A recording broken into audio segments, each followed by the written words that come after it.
Deus. Bom dia, queridos. Eu estou vendo pelos rostinhos que todo mundo está bem. Amém? Graças a Deus por isso. Nós também estamos bem. Então, queridos, já que você está de pé, aproveita para ler a palavra de pé, para dar uma força assim nas pernas, tá bom? Vai lá, por favor, para Mateus. Deixa eu ver aqui a referência. Oi? Ah, sim, pode sim. Obrigada, louvor. Glória a Deus pela vida de vocês.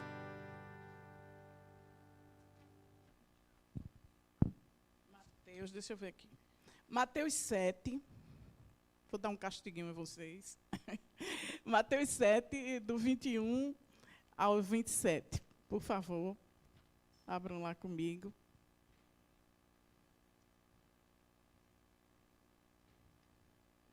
Mateus, capítulo 7.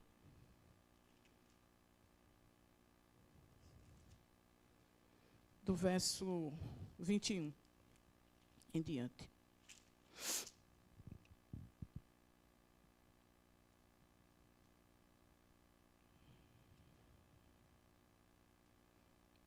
Desculpa, é do 24. Todo aquele, pois, que ouve as minhas palavras e as pratica, será comparado a um homem prudente, que edificou a sua casa sobre a rocha. E caiu a chuva, transbordaram os rios, sopraram os ventos, e deram com ímpeto contra aquela casa, que não caiu, porque fora edificada sobre a rocha. E todo aquele que ouve as minhas palavras e não as pratica, será comparado a um homem insensato, que edificou a sua casa sobre a areia. E caiu a chuva, transbordaram os rios, sopraram os ventos, e deram com ímpeto contra aquela casa, e ela desabou, sendo grande a sua ruína. Espírito Santo, eu conto com sua ajuda. Não o que eu quero falar, mas aquilo que nós precisamos ouvir, Pai. Em nome de Jesus, eu declaro mentes cativas à obediência da Tua palavra. Toda distração fora, Pai. Nós queremos nos apegar à Tua palavra, nós queremos nos inclinar para a Tua palavra, porque ela é digna de toda aceitação. Ela é a verdade. Ela é uma palavra que prevalece sobre qualquer circunstância. E nós te louvamos, porque Tua palavra é viva. Muito obrigado, Espírito Santo. Muito obrigado. Em nome de Jesus. Amém. Podeis sentar, queridos. Esse texto, ele está em Mateus e em Lucas, faz uma comparação entre dois homens. E ele chama um homem de sensato, prudente, e o outro de insensato, de imprudente. O sensato tinha uma necessidade, como todo mundo tem, de ter uma casa. Também o insensato tinha essa necessidade. E os dois foram construir a casa. O sensato, ele procurou um terreno, cavou, lá em Lucas, diz que ele cavou bem fundo, até encontrar algo sólido, encontrar uma rocha. E ele colocou o alicerce ali. O outro não teve esse cuidado e construiu numa terra bem sem nenhum fundamento sólido. Todo mundo sabe que uma casa, um edifício, ele precisa ter um alicerce seguro. Mas aqui, Jesus não está falando de uma casa física. Ele está falando de uma casa espiritual. Ele está falando da minha vida e da sua vida. E essa analogia que Jesus faz, ele quer dizer que alguém, um crente, aqui ele está falando de dois crentes, que construíram a casa espiritual, um atentou procurando um solo realmente resistente, e o outro não teve o cuidado. Como é que a casa espiritual é construída? em cima dos ensinamentos de Jesus. Uma casa, para ser sólida, espiritualmente falando, tem que ser baseada na rocha que é Cristo, e Cristo é a palavra. Quem constrói a casa sobre a palavra vai permanecer. Quem constrói sobre conceitos humanos, sobre opiniões próprias, sobre achismos, realmente e literalmente a casa cai. Então, o que Jesus está dizendo é que virá, com certeza, tormentas. Virá, com certeza, tempestades sobre as duas casas, sobre as duas vidas. Não é porque uma pessoa é crente e é prudente que não vai vir tempestade. Vejam que sobre essas duas casas, a Bíblia diz que sopraram os ventos, vieram os rios, e foi grande a ruína da casa que não tinha fundamento. Mas a outra permaneceu firme. Então, tudo que acontece ao descrente ou ao crente mundano, acontece com o crente, com aquele que busca Deus. Não é porque nós somos crentes, não é porque nós somos da fé, que nós estamos isentos das tempestades. Nós não estamos dentro de uma bolha, nós não temos um campo de força nos protegendo. Não. Tudo que acontece ao ímpio, acontece ao crente. Só a diferença é que o crente passa tudo com o Espírito Santo. Amém? Então, Jesus está dizendo para ter cuidado para edificar sobre algo seguro. Amém? Porque ele mesmo disse, queridos, essa mensagem não é uma mensagem de derrota. Você pode pensar, mas, irmão, você vem falar sobre tempestade. Sim, porque tempestade é o que acontece e pode acontecer. Já aconteceu bastante na minha vida, pode voltar a acontecer. E acontece na vida de todo mundo. Porque Jesus disse, lá em João, eu queria que vocês fossem para lá. Eu sei que você conhece esse versículo, mas quanto mais a gente lê a palavra, é melhor. Então, vai lá para João, capítulo 16. Hoje é uma manhã de ensino, então eu vou passear pela Bíblia e é bom que você goste de ler a Bíblia, porque hoje você vai ler bastante, amém? João 16, Evangelho de João, capítulo 16, verso 33.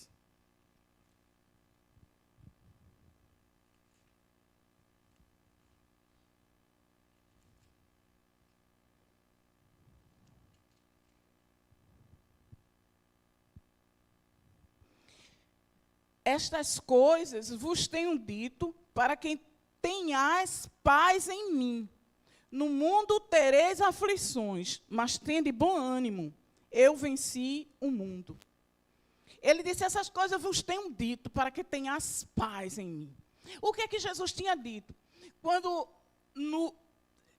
Esse é o capítulo 16, no capítulo 14, ele fala do Consolador.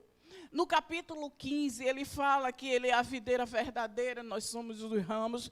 No capítulo 16, ele fala sobre a missão do Consolador. Então, coisas importantíssimas. Jesus estava perto de partir. E vocês sabem, quando a gente vai viajar, por exemplo, um pai de família, ele vai viajar, e ele quer que os filhos atentem para aquilo que ele vai deixar, ele deixa para dizer na última hora. A coisa última é a mais importante. Então, ele diz, essas coisas eu falei para que tenhais paz em mim.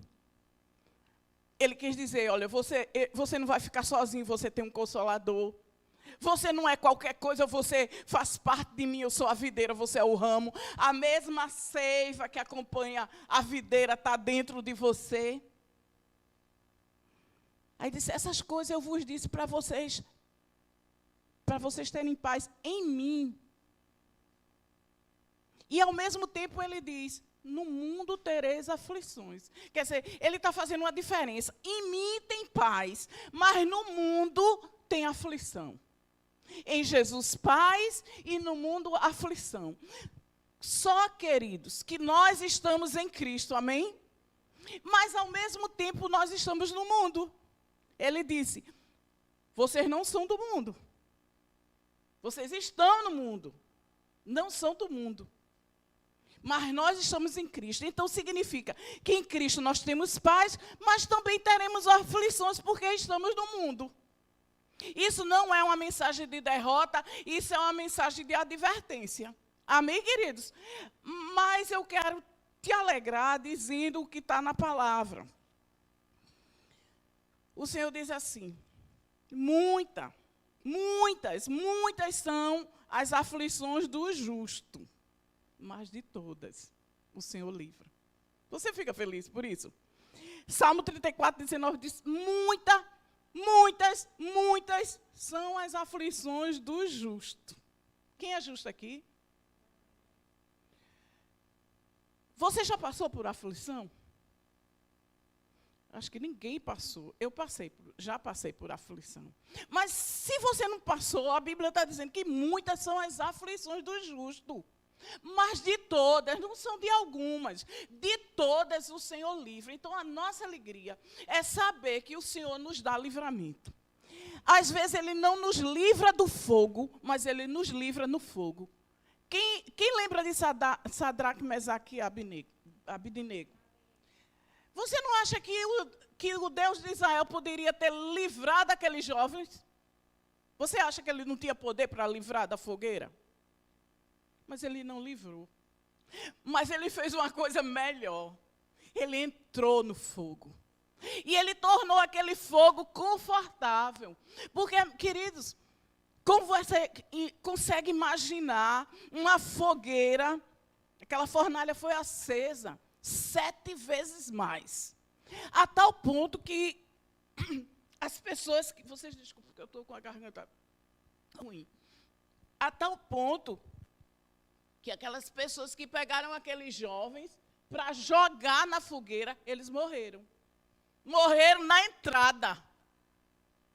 O negócio estava tão quente que quando eles chegaram na porta, eu não consigo imaginar como é essa fornalha, mas eu sei que na entrada eles morreram assados. E aqueles jovens caíram lá. E a Bíblia diz que eles estavam com as capas, as roupas, os chapéus. Imagina, tudo combustível, né? Mas eles foram amarrados. E quando eles foram jogados, depois deu uma doideira no rei, ele foi olhar. E quando ele olhou para a fogueira lá, ele disse, que é isso?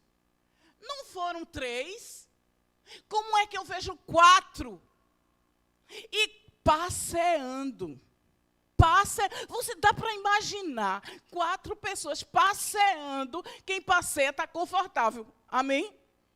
Eles não estavam gritando, eles não estavam amuados no cantinho, eu vou para cá para ver se eu não consigo me queimar. Eles estavam passeando, conversando lá, batendo um papo. E o rei ficou tão apavorado, disse, tira. Quando eles foram tirados, a Bíblia diz que não havia cheiro de fumaça na roupa deles. Nada tinha sido queimado. Nem chapéus, nem os casacos, nem roupa, nada. Sabe o que queimou?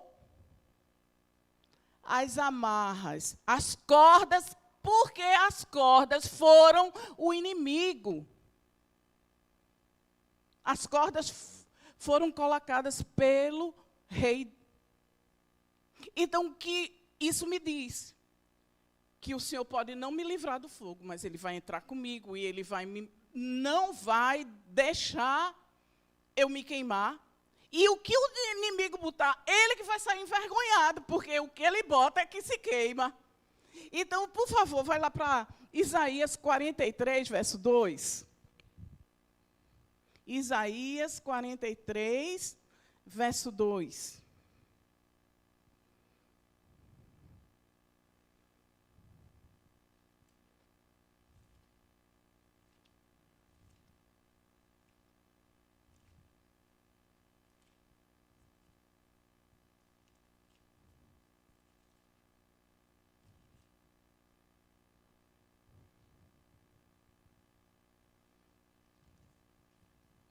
Diz assim: quando passares pelas águas, eu serei contigo. Quando pelos rios, eles não te submergirão. Quando passares pelo fogo, não te queimarás, nem a chama arderá em ti. Você percebeu que Isaías não diz se passares? Ele não diz se. Ele diz quando. Quando. Significa que nós vamos passar por situações que parecem fogo. Vai haver situações na nossa vida que parecerão uma enchente nos levando. Mas quando isso acontecer, nós temos a promessa: estarei contigo. Amém? Então, queridos, na Bíblia, a Bíblia fala, eu descobri, né, quatro tempestades na Bíblia. E eu queria falar sobre 3 nessa manhã, para nos levantar, para nós termos esperança, a nossa certeza que Ele está conosco ser mais avivada, porque nós estamos passando por um tempo que não é um tempo agradável. Não é? E, pelo que nós vemos na Bíblia, escatologicamente falando, a coisa vai piorar. Amém? Mas a igreja vai ser protegida. Mas o mundo cada vez pior.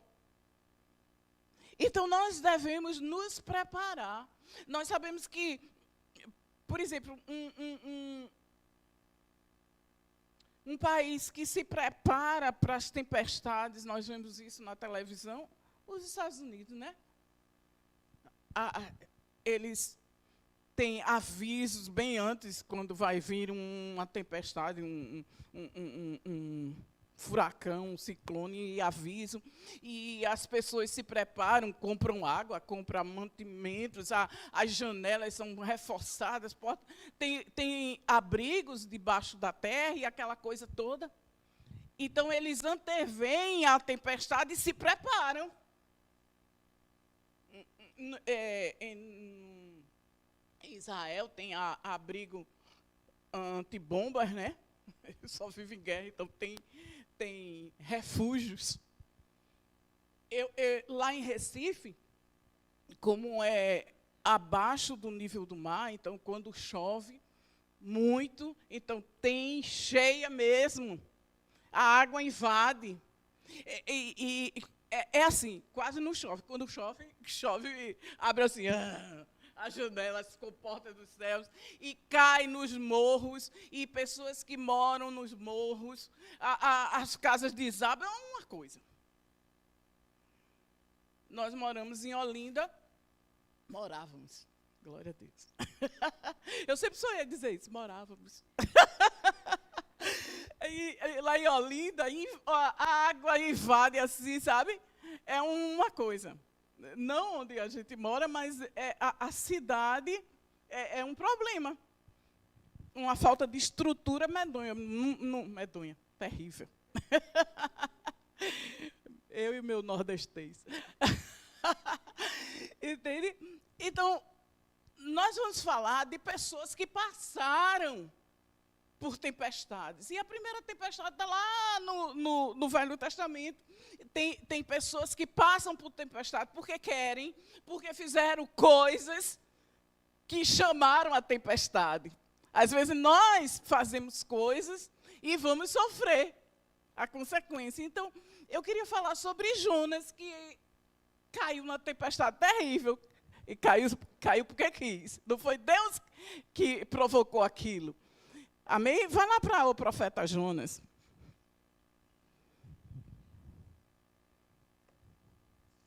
Eu garanto que Jonas está na Bíblia.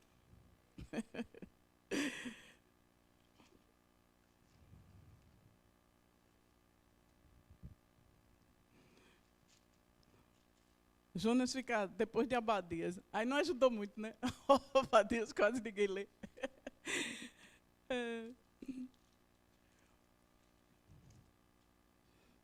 É mais fácil voltar, né? Malaquias, aí vai voltando, aí vai chegar. É mais fácil de encontrar. Jonas fica entre Obadias e Miqueias. Mas eu creio que você chegou, não chegou, em Jonas? Então, capítulo 1 diz assim: Veio a palavra do Senhor a Jonas, filho de Amitai, dizendo: Dispõe-te, vai à grande cidade de Nínive e clama contra ela, porque a sua malícia subiu até mim. Jonas se dispôs, mas para fugir da presença do Senhor, para Tarsis. E tendo descido a Jope, achou um navio que ia para Tarsis. Pagou, pois, a sua passagem, embarcou nele, para ir com eles para Tarsis, para longe da presença do Senhor. Mas o Senhor lançou sobre o mar um forte vento, e fez-se no mar uma grande tempestade, e o navio estava a ponto de se despedaçar. O contexto é o seguinte: Jonas era um profeta, e o profeta no Antigo Testamento tinha o dever de levar a palavra. E agora, ele recebe um chamado para ir para Nínive.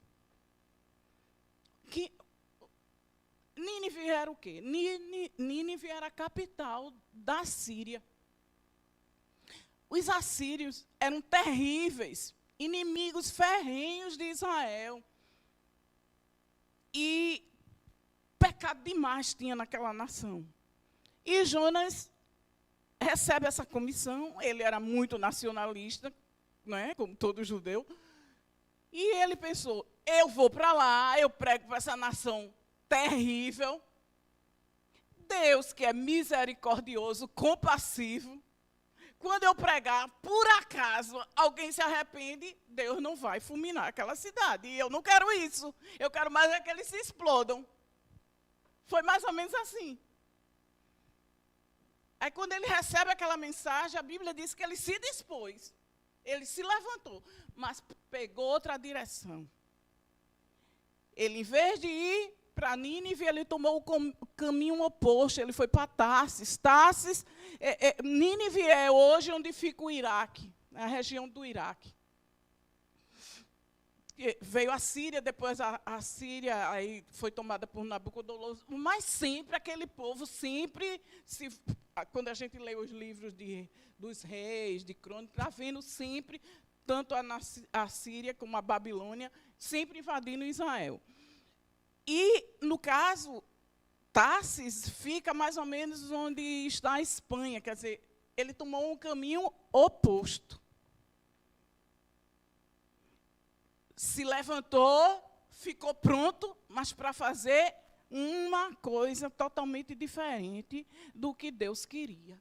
E quantas vezes na nossa vida nós estamos fazendo coisas que Deus não quer? E às vezes nós quebramos a cara. E, Senhor, por que isso? Porque você pegou o navio para Tarsis. Você deveria ter ido para Nínive, simples assim. Então, quando ele pega aquele navio, a Bíblia diz que ele desceu para o navio, depois ele desceu para o porão. Primeiro ele desceu para Tarsis, depois ele desce para o navio, depois ele desce para o porão. E quando ele está ali no porão, ele não queria conversar com ninguém, ele quis era dormir. Ele está lá dormindo e Deus mandou aquela tempestade. E o navio está lá. E o povo todo sofrendo, tirando a água do barco. E o negócio piorando. Quando eles veem que vão morrer, eles dizem: não, isso é estranho. Deve estar acontecendo alguma coisa. Olha, vamos clamar, cada um clamando para o seu Deus, aquele negócio. Aí se lembraram que tem um que está dormindo, não está nem aí. Aí eles descem lá no porão e dizem: ei aí, dormente, levanta, clama ao teu Deus. Pode ser que o Deus dele resolvesse, né? Até então, nenhum Deus tinha resolvido. Aí, de onde tu és? Qual a tua profissão? E tal. Aí Jonas conta a verdade. Olha, eu sou hebreu. E eu estou fugindo da presença do Senhor. Aí os caras tremeram das bases. O quê? Ele disse: e é por minha causa. Ele, e o que é que a gente vai fazer e tal? Ele disse, ó, me jogue no mar, que o mar vai se acalmar. Mas eles ainda ficaram preocupados. Meu Deus, olha, perdão, Senhor, nós vamos fazer isso, mas me perdoa e tal. Pegaram Jonas e jogou no mar. Quando Jonas cai no mar, a tempestade cessa na hora. Mas Deus havia preparado um peixe. E aquele peixe engole Jonas. E ele passa 3 dias e 3 noites na barriga do peixe. A oração dele tem tradução que diz, eu estive no inferno. Não imagina aquilo mal cheiroso, aquela escuridão, e ele lá. Mas ele deve ter provocado uma indigestão no peixe. O peixe vomita Jonas. E quando ele vomita, porque ali, quando ele está no ventre do peixe, ele começa a cair em si, né? Reconhece o pecado dele, pede perdão, e agora o Senhor dá uma nova oportunidade. Sabe que o nosso Deus é o Deus de segunda oportunidade? Sabe que o nosso Deus é o Deus que perdoa a nossa iniquidade? A Bíblia diz que se nós confessarmos os nossos pecados, Ele é fiel e justo para nos perdoar o pecado. Quem encobre a sua transgressão jamais prosperará. Mas quem confessa e deixa, alcançará misericórdia. Então, ele alcançou misericórdia, mas Deus disse para ele, tudo bem, você está perdoado, agora vá e faça o que eu lhe mandei. Então, ele volta, vai para Nínive e ele prega. Não uma mensagem de amor, uma mensagem de castigo. Olha, dentro de 3 dias, Nínive será subvertida. Dentro de 3 dias. Mas, queridos, embora não fosse uma mensagem de amor, fosse uma mensagem de castigo, aquele povo creu. Todo mundo creu, e essa mensagem chegou na boca do rei, o rei se arrependeu também, e ele ordenou um jejum. Todo mundo entrou em jejum, se vestiu de pano de saco e colocou cinza na cabeça, até os animais tiveram que fazer jejum. Então, toda a cidade de Nínive, eu não lembro quantos habitantes tinham, que a Bíblia diz, mas foram muita gente que se arrependeram, e Deus perdoou o pecado. E ele fica tão triste, ele fica tão irado, tão decepcionado, porque o que ele queria era ver a cidade pegar fogo. E, no entanto, Deus teve misericórdia. Tudo que um missionário queria na vida era ir para um país, pregar e todo mundo se converter. Eu nunca soube de um missionário que foi, pregou, todo mundo se converteu. Mas ele teve essa chance e ele ficou mal-humorado. Mas por quê? Porque ele queria que o juízo viesse. Então, ele entrou naquela situação porque estava em desobediência. Foi uma tempestade provocada por ele mesmo. Amém? Mas existem tempestades que não somos nós que provocamos. Nós entramos em tempestades, às vezes, por uma situação de outra pessoa. Eu sei que você pode ter passado por isso ou ter visto isso. Quantas vezes nós recebemos até uma punição no trabalho porque alguém fez alguma coisa errada e todo mundo pagou o pato? Quem é que não sabe que se um pai de família, uma mãe de família tomar uma decisão errada, toda a família sofre? Muitas vezes nós estamos numa tempestade que não foi causada por nós mesmos, né? Então, nós vamos ver uma outra tempestade, que está lá em Atos dos Apóstolos, capítulo 27. É a história de Paulo, né? Vai, por favor, para Atos 27.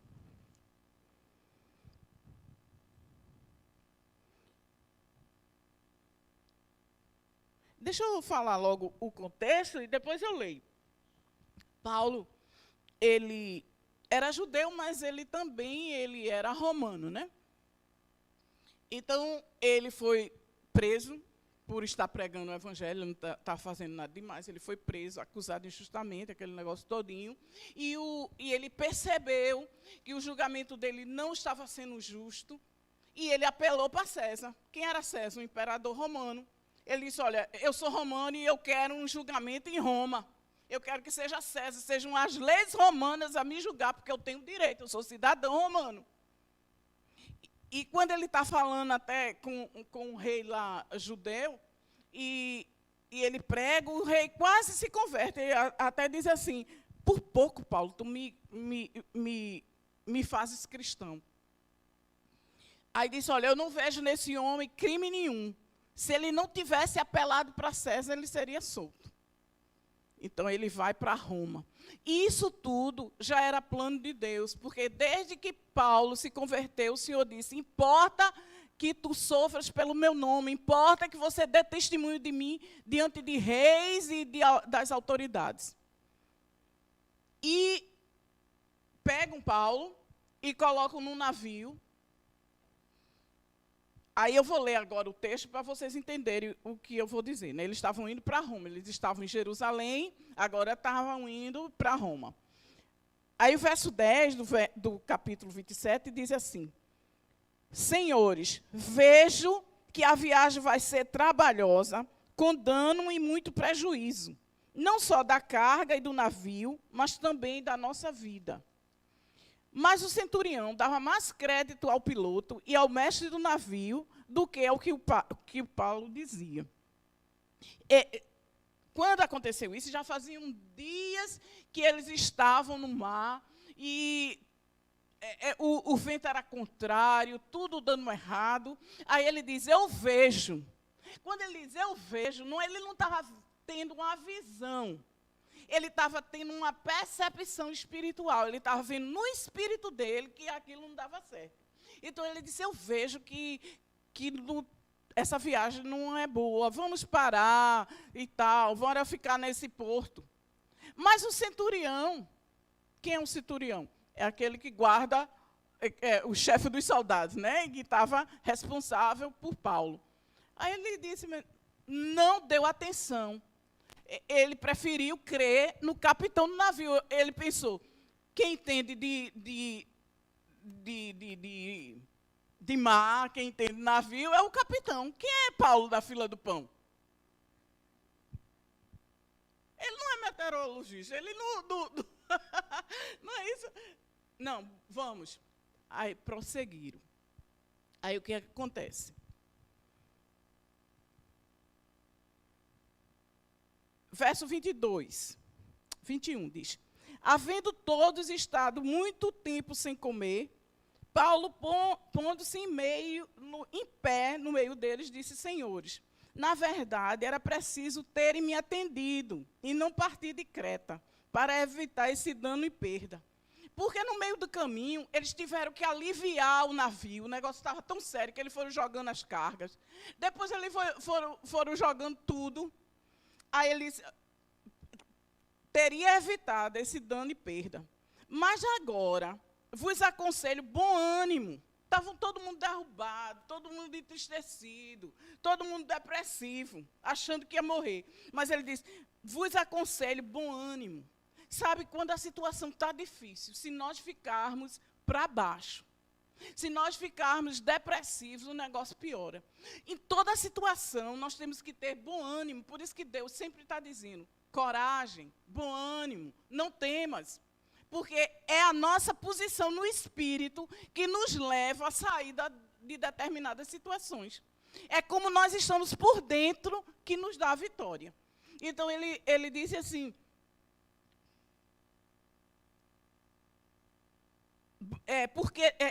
eu vos aconselho bom ânimo, porque nenhuma vida se perderá de entre vós, mas somente o navio. Já tinham perdido tudo, só tinha o navio e as pessoas. Mas Paulo está dizendo, ninguém vai se perder. O navio vai. Mas ninguém, eram 276 pessoas. Mas Paulo está afirmando que ninguém vai morrer. Aí ele diz por quê? Porque esta mesma noite, um anjo de Deus, de quem eu sou e a quem sirvo, esteve comigo, dizendo, Paulo, não temas. É preciso que compareças perante César. O imperador César estava onde? Em Roma. Então, o anjo está dizendo, é necessário que você vá comparecer diante de César. Então, está dizendo, você vai chegar em Roma. Pode perder a carga, pode perder o navio, mas você vai chegar em Roma. Queridos, quando nós temos uma palavra de Deus, pode dar o que... Eu tinha um profeta Gilson, ele dizia uma coisa que eu achava muito interessante. Ele dizia assim, pode chover canivete, porque o meu guarda-chuva é de aço. Então, queridos, se nós temos uma palavra de Deus, pode vir o que vier.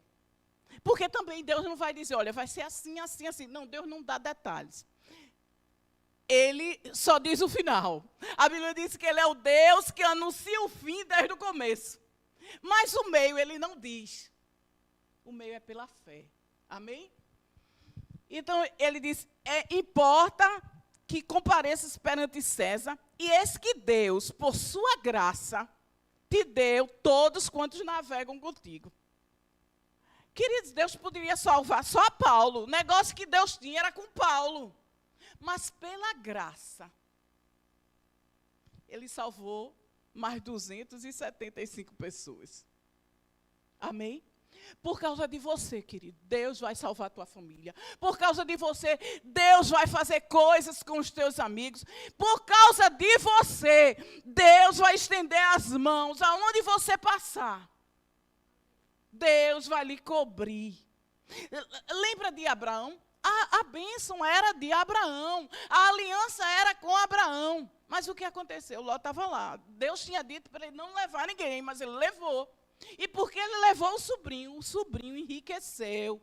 O sobrinho foi abençoado. Porque Deus é exagerado. Quando ele derrama a bênção na nossa vida, quem estiver perto se molha. Aleluia. Aleluia. Ele disse, eis que Deus, por sua graça, te deu todos quanto navegam contigo. Portanto, senhores, tende bom ânimo, de novo, tende bom ânimo, pois eu confio em Deus, que me sucederá do modo por quem me foi dito. Do modo por que me foi dito. Sabe que às vezes o Senhor fala, mas a gente fica, será? Mas será? Mas ele disse, eu creio que vai ser assim, do jeito que ele disse. Amém? E foi assim. Agora, querido, num trecho tão pequeno, nós vemos Paulo fazendo 3 declarações, 3 confissões de fé. No verso 23, ele diz, o Deus de quem eu sou. Porque essa mesma noite, um anjo de Deus, de quem eu sou, veja a convicção dele, eu sou de Deus. Queridos, você é de Deus. O mundo jaz no maligno, mas você é de Deus. Diga, eu sou de Deus. Aleluia. Aí no mesmo versículo ele diz, e a quem eu sirvo? O Deus de quem eu sou e o Deus a quem eu sirvo. Quem você serve? A Deus. Diga, eu sirvo a Deus. Sabe, queridos, às vezes nós estamos em cima do muro. Mas que fique bem certo, convicto, eu sirvo a Deus. Eu sirvo a Deus. E sabia que servir a Deus não é só vir à igreja? Amém. Amém para mim. Amém. Porque às vezes as pessoas pensam que porque são membros de igreja, eu sirvo a Deus. Servir a Deus, queridos, é um relacionamento. Pode estar a semana toda na igreja, não significa que você está a semana toda ligada com Ele. É diferente. Amém? Aí no verso 25 ele diz, portanto, senhores, tende bom ânimo, porque eu confio em Deus. Outra declaração de fé. Eu sou de Deus, eu sirvo a Deus e eu confio em Deus. Diga, eu confio em Deus.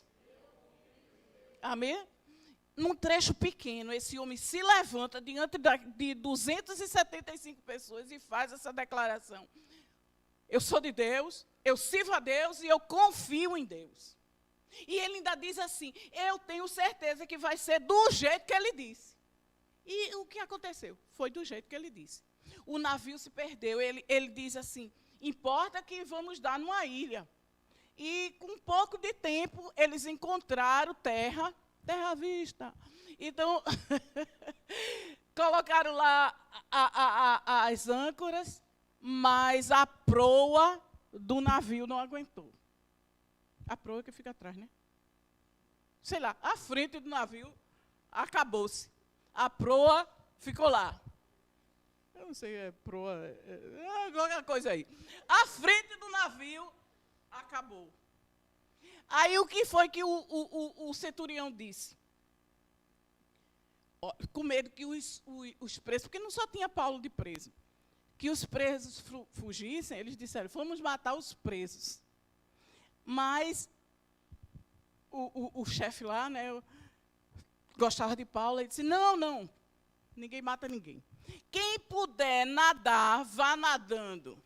Quem não puder, não souber, se agarre em tábuas, qualquer resto do navio e se virem.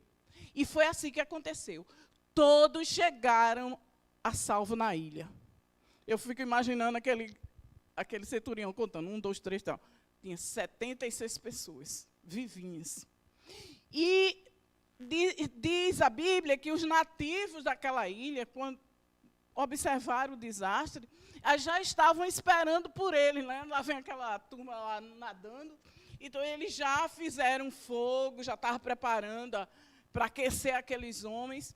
E a Bíblia fala que Paulo, quando chegou, que viu já o fogo se apagando, ele já foi juntando lenha para o fogo melhorar. Quer dizer, mesmo numa situação difícil, ele estava pensando em trabalhar, estava pensando em servir. Ele não pensou no frio, ele não pensou, graças a Deus, vou fazer uma oração aqui de joelho, porque eu fui salvo. Não, ele foi logo trabalhar. E a Bíblia diz que quando ele pegou num graveto lá, tinha lá uma cobra, uma víbora. E aquela víbora, todo mundo sabia na ilha, que se ela picasse alguém, a pessoa caía dura, inchava e morria, rapidinho. Então, aquela víbora se agarrou no braço de Paulo. Ele olhou aquele bicho assim, ele chegou no fogo, fez assim, ela caiu no fogo. Só que as pessoas que estavam vendo aquilo ali, ficavam tudo comentando, esse homem é um assassino, esse homem é um miserável. Ele conseguiu se salvar no mar, mas agora não tem jeito não. Porque era assim, quem fosse picado morria logo. Aí ficaram só esperando Paulo inchar e cair duro. E Paulo trabalhando e o povo olhando, não está inchando. Resultado, quando passaram horas, eles perceberam, não vai morrer. Aí mudaram de opinião. Não, esse homem é de Deus.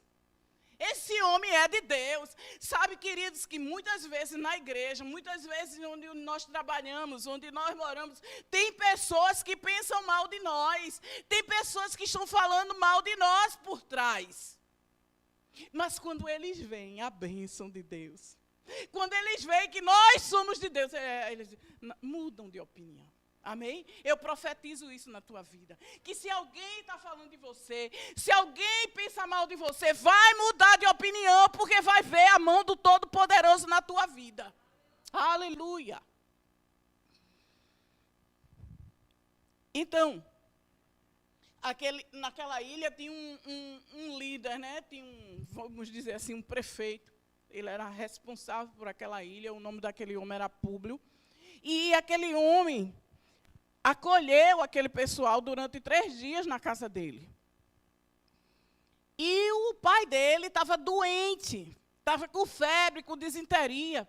Então, Paulo impôs as mãos sobre aquele homem e ele foi curado imediatamente. E a notícia se espalhou pela ilha. Então, no outro dia, lá veio tudo que é enfermo para Paulo orar. Aí Paulo orou e todo mundo foi curado. Amém? O que eu quero dizer? Que mesmo dentro de uma tempestade, nós podemos ser bênçãos. Mesmo dentro de uma tempestade, nós podemos fazer algo pela obra do Senhor. Existem muitas pessoas com disenteria espiritual. Tem muita gente ardendo em febre espiritual. E que nós podemos, com a unção que está dentro de nós, mudar circunstâncias, mudar pessoas através do poder que existe em nós. Não é porque nós estamos passando por tempestade que nós temos a desculpa de dizer, não, eu não posso não, eu estou passando uma tempestade. Não, queridos, no meio da tempestade nós podemos ser úteis, porque o maior habita dentro de nós. Aquele que manda no vento, aquele que manda no mar está conosco. Amém? A outra tempestade, está lá Jesus, né? Então, bora ver, por favor, em Marcos, capítulo 4. Marcos, Evangelho de Marcos, capítulo 4.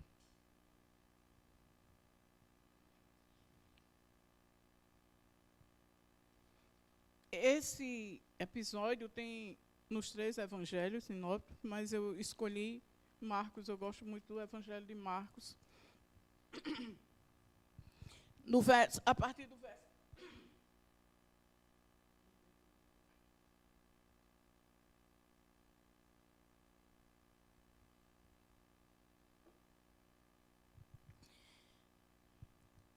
A partir do verso 35. Deixa eu ver se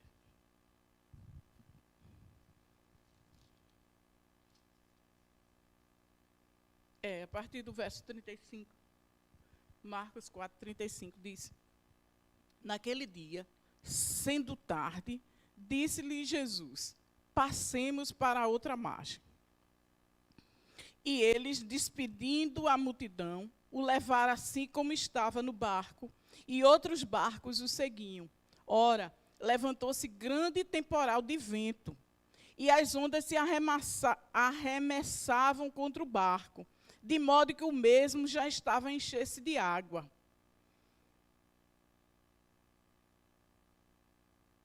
E Jesus estava na popa, dormindo sobre o travesseiro. Agora eu sei o que é popa, popa é lá atrás. Jesus estava na popa, dormindo sobre o travesseiro. E eles o despertaram e lhe disseram: Mestre, não te importas que pereçamos? E ele, despertando, repreendeu o vento e disse ao mar: Acalma-te, emudece. E o vento se aquietou e fez-se grande bonança. Então lhes disse: Por que sois assim tímidos? Como é que não tendes fé? E eles, possuídos de grande temor, diziam uns aos outros: Quem é esse que até o vento e o mar lhe obedecem? Queridos, Jesus tinha ministrado muito naquele dia, estava cansado, mas ele deu uma ordem para os discípulos: passemos para a outra margem, passemos para a outra banda. Eles tinham essa palavra de Jesus. E Jesus entra com eles no barco, mas ele está tão cansado que ele vai dormir. E no meio do lago, na realidade, quando diz passou para o outro lado do mar, na realidade, aquilo ali não é um mar, é um lago. É chamado Mar da Galileia, Mar de Tiberíades, mas na realidade é um lago de água doce. É o lago de Genezaré. Então, e as tempestades são comuns, dizem os historiadores, né, os estudiosos da Bíblia, que fica perto do Monte Hermon. Então, vem, né, o Monte Hermon é o monte mais alto de Israel, então tem geleiro o tempo todo lá, e quando aquele gelo derrete e pega lá uns ventos quentes que vêm do outro lado, então sempre tem tempestade de vento. Não era a primeira vez que acontecia. Aqueles discípulos, eles eram pescadores, eles eram acostumados com aquele lago, já tinham passado por tempestades, mas com certeza essa foi maior. E eles, antes de chamar Jesus, eles procuraram fazer de tudo que a experiência deles podia fazer. Eles lutaram primeiro. E quando eles viram que não dava mais, que o negócio era sério demais, eles vão até Jesus e, Senhor, não te importa. Ali já era uma crítica. Senhor, tu não te importas. Tu não te importas. Está dormindo aí, nós estamos morrendo. Jesus imediatamente se levanta e ele repreende o vento, repreende o mar. E o vento, na hora, o mar na hora se acalmou, o vento cessou. E eles ficaram, quem é esse? Eles não tinham entendido, Jesus tinha multiplicado os pães e os peixes, eles não tinham entendido, e agora eles ficam, quem é esse?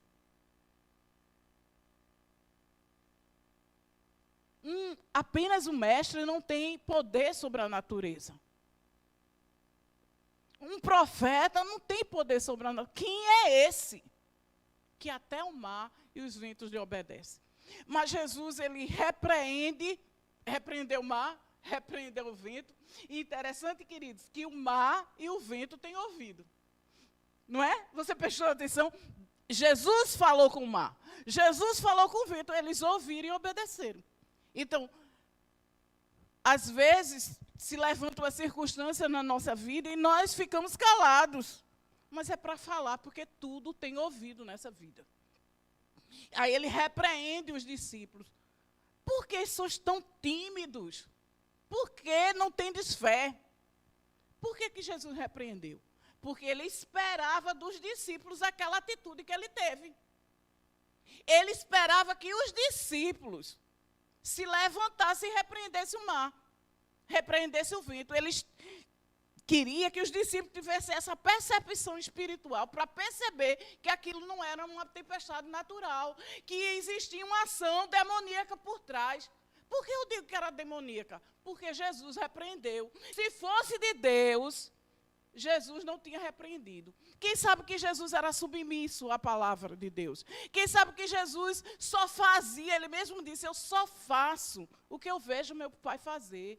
Eu só falo o que eu ouço meu pai fazer. Se ele repreende, é porque não era de Deus.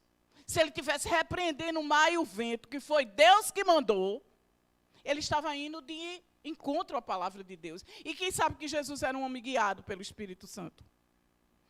Então, queridos, o que ele queria é que os discípulos tivessem essa percepção. E nós devemos ter essa percepção na nossa vida. Perceber quando a tempestade foi causada por nós mesmos, por uma desobediência, se foi causada por outras pessoas, ou não tem explicação. Se não tem explicação e vem para nos destruir, é do diabo, porque o diabo vem para matar, roubar e destruir. Mas ele veio para que nós tivéssemos vida e vida com abundância. Nós temos que ter esse discernimento. Se nós percebermos uma ação maligna, nós temos autoridade, o Senhor nos deu autoridade. Se levante no seu barco, na proa, na popa, onde for, se levante e com autoridade, mande parar. Amém? Agora, queridos, ele diz assim, eles dizem, quem é esse que até o vento e o mar lhe obedecem? Quem é esse? Esse é o primogênito dentre os mortos. Esse é o Rei dos reis e Senhor dos senhores. Esse é aquele que morreu, mas está vivo e breve voltará. Esse é aquele, amados, que o rosto brilha como o sol em toda a sua força. Esse é aquele que tem cabelos brancos. Esse é aquele que os seus olhos são como chamas de fogo. Esse é aquele que da sua boca sai uma espada afiada de 2 gumes. Esse é aquele que seus pés são reluzentes como o cobre polido. Esse é aquele que tem escrito na sua coxa, Rei dos reis e Senhor dos senhores. Esse é aquele que voltará. Ele diz, eis que breve venho. Esse é aquele que é a estrela da manhã. Esse é aquele que é prometido pelos profetas. Aleluia. Esse, queridos, aleluia. é o autor e consumador da nossa fé. Esse é o firmador da nossa aliança. Aleluia, aleluia. Ele é a brilhante estrela da manhã. Ele é o alfa. Ele é o ômega. Ele é o primeiro, ele é o último. Aleluia. Aleluia. Aleluia. Ele é a porta. Ele é a porta. Ele é o pão da vida. Ele é a videira verdadeira. Ele é o caminho, a verdade e a vida. Aleluia. Aleluia. Aleluia. Ele é o príncipe da paz. Aleluia. Aleluia. Esse é o nosso Deus. Eles não estavam conhecendo, eles não estavam atentos, mas nós estamos. É esse Deus que nós servimos, é esse Deus que nós amamos, é esse Deus que voltará, breve venho, eis que breve venho, eis que breve venho, Maranata, Maranata, Maranata, Ele é o sim e o amém para todas as promessas de Deus, aleluia, aleluia, aleluia, aleluia, oh, aleluia, aleluia, Ele é advogado fiel, você pode contar com Ele. Você pode contar com Ele. Ele é advogado fiel, Ele é teu amigo, Ele é teu ajudador. Queridos, não é porque Jesus está no barco que a tempestade não veio. Não, Jesus estava no barco e a tempestade veio. Mas você pode contar com Ele. E eu asseguro a você que hoje ele não está dormindo. Ele estava dormindo naquele tempo porque ele era Deus, mas era homem. Mas hoje ele não dorme. O teu Deus não dorme, o teu Deus não cochila, o teu Deus não tira férias. Você pode clamar. A Bíblia diz, clama a mim e responder-te-ei. Aleluia. Ele não te deixa só, esse que estou convosco todos os dias, até a consumação dos séculos. Ele está contigo na tempestade, Ele está contigo no meio do fogo, Ele pega na tua mão e Ele diz, não temas, não temas, não temas. Querido, se você passou por tempestade, saiba que Ele passou com você. Se você não passou, isso é vacina. E eu te digo, querido, não temas, porque quando você passar, quando eu passar, e já passei por muitas, Ele vai segurar na nossa mão. E não tem demônio nenhum que nos arranque de lá. Aleluia! Aleluia! Aleluia! Advogado fiel. Eu não sei por que está vindo isso. Advogado fiel, advogado fiel. Se você está precisando de uma defesa, Ele está dizendo para você nessa manhã, eu sou o teu advogado. Eu sou o teu advogado. Meu pai é o juiz e é justo o juiz. A causa é ganha. A causa é ganha, a causa é ganha. Ninguém vai lutar contra você e sair por cima, porque eu sou contigo. Eu sou contigo. Oh, Shakatarabarabahash. Oh, se você está passando por enfermidade, Ele diz, eu sou a cura, eu sou Jeová Rafá, o teu médico, o teu remédio, a tua cura. A Bíblia diz que o mesmo Espírito que levantou Jesus dentre os mortos, vivifica os nossos corpos mortais. Você está precisando de cura, receba nessa manhã, receba a sua cura, receba o seu consolo. Se você está triste, Ele é a alegria, Ele é a alegria, a alegria do Senhor é a nossa força. O que você precisa está com Ele. E é tudo seu. É tudo seu. É tudo seu. Ele disse que Ele é o sim e o amém. Para todas as suas promessas. Está precisando de dinheiro? Ele se fez pobre para que você enriquecesse. Jesus não era pobre, ele não foi para aquela manjedoura ali porque não tinha dinheiro, não. José não ia bater nas portas dos hotéis se não tivesse dinheiro. José não ia dar golpe, não. Era porque tinha muita gente, era recenseamento, não havia vagas. Então ele ficou na manjedoura. Mas Jesus sempre foi suprido, Jesus sempre foi rico. Sabe quando ele se tornou pobre? Lá na cruz. Lá na cruz ele se tornou doença. Lá na cruz ele se tornou maldição. Lá na cruz ele se tornou pobre. Lá na cruz. Para me substituir, para substituir você.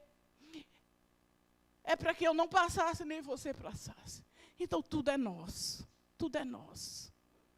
A Bíblia diz que nós somos herdeiros de Deus, co-herdeiros com Cristo. Nós somos filhos de Abraão pela fé, e Abraão era muito rico. Nós temos tudo que nós precisamos. Só precisa esticar a mão da fé e puxar para a nossa realidade. Amém, queridos? Amém? Para concluir, eu queria que você lesse, por favor, comigo. Hebreus capítulo 2. Eu já estou terminando. Hebreus capítulo 2.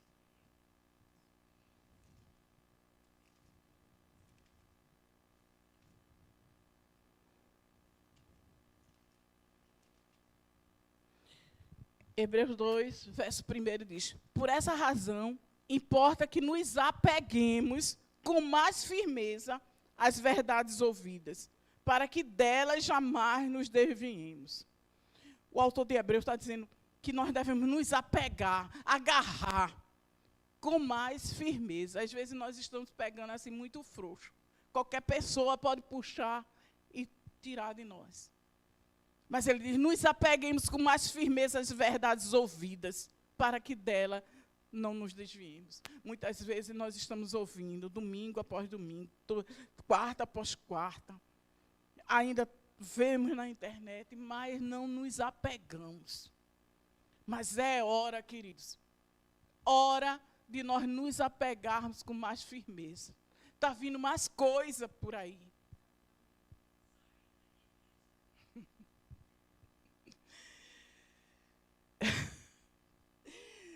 E nós devemos nos apegar à palavra. É a palavra, é a âncora da nossa alma. Ela é a única que pode nos salvar. Aqueles homens foram salvos em cima de tábuas. Vamos dizer que a palavra é a tábua que vai nos levar até a ilha chamada Nova Jerusalém. Amém, queridos? Então se apegue a essa palavra, se apegue. Sabe, o pitbull, quando ele morde alguma coisa, ele não larga. A mandíbula dele trava. Que sejamos como os pitbulls espirituais. Agarrar a palavra, para que o ladrão da palavra, que é Satanás, não nos roube. Amém, queridos? Que o Senhor continue nos abençoando. Que possamos atentar cada vez mais para a palavra de Deus. E nos agarrarmos nela. Se você está aqui, eu conheço quase todo mundo, eu não sei se você já entregou seu coração a Jesus, e quando eu digo entregar, é confessar que Jesus é seu Salvador. Não sei se todos aqui já confessaram, mas com certeza alguém aí na internet ainda não fez essa decisão, e é uma manhã que Deus está te dando a oportunidade. A Bíblia diz, hoje é o dia aceitável. A gente não deve deixar para amanhã. Até tem um provérbio que diz, não se deve para deixar para amanhã o que se pode fazer hoje, né? Principalmente a questão de salvação, porque a vida é incerta. Então, se você quer receber Jesus, eu vou orar e você vai repetir comigo. E se você fizer isso pela primeira vez e fizer de coração, porque não é um mero repetir palavras, é crendo no coração e falando com a boca.